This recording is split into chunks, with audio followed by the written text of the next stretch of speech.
The question is, can it really be? Are Americans really that bad and that dumb? I just got another question from a random Singaporean here, or a bit of a statement, and I've now gotten it about twice. Something to the effect of, wow, I'm really impressed that as an American that you know another language, that you know a language beyond English. And I got another question, or another sort of statement that was, wow, it's really nice to meet an American that understands the world better, or is a bit more worldly and cultured. And it's a funny sort of like backhanded compliment. I think that's how we call it. Sort of a bit of a strange backhanded compliment. Like, it's a nice compliment, but it's also at the same time sort of saying, oh, typically you Americans, not that great, not that sharp. I'm almost it's almost 7 years now, or maybe a little more than 7 years that I've basically left America. And I'm really kind of questioning myself, has it really gotten that bad? And how true is it?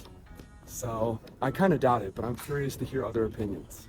With such a massive country as the US that has been and still is in a lot of ways as innovative and as creative as it is, with some of the quote unquote best universities in the world and some of the biggest and brightest and quote unquote most innovative corporations and businesses and multinationals in the world, I think we could obviously argue that these types of statements and these types of generalizations aren't true.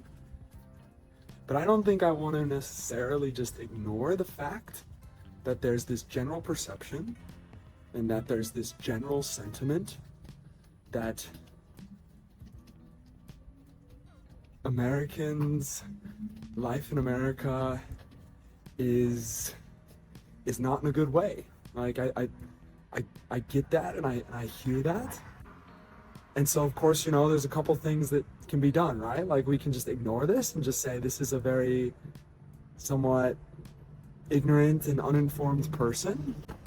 Or again, are these legitimate statements? Are these legitimate concerns? And so, as the United States of America, as Americans, what can we do better to get it together? To be, in a sense, to be worthy of this title, of this most powerful, most wealthy country. I think that's a bit of the issue.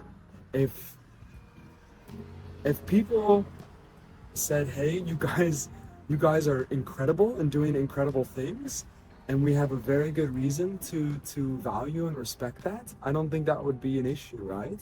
But I think there's more and more of a sentiment of, it's not fair and it's not okay that this country has this much power and has this much wealth, and why do they deserve all this? And it doesn't really look like they deserve it. How can we pull it together? And how can we be worthy of this power, worthy of this influence, worthy of this responsibility? I think we maybe really need to step up our game and really earn it again. We landed after World War II in a very good, comfy position, and we ran with that.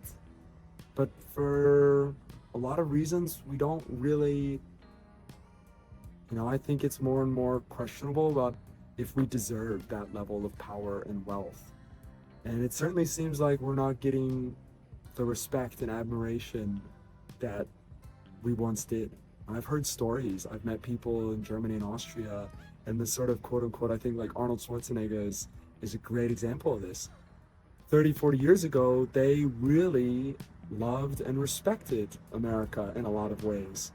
Like Arnie, the Terminator, the Governator, Arnold, he like a lot of other people from around the world, loved America and desperately wanted to move there at any means and any cost necessary. And now the tables have completely switched. I know most people I've spoken to at this point have no interest at all to even like visit America or to move to America. It's been a massive switch in the last 30, 40 years.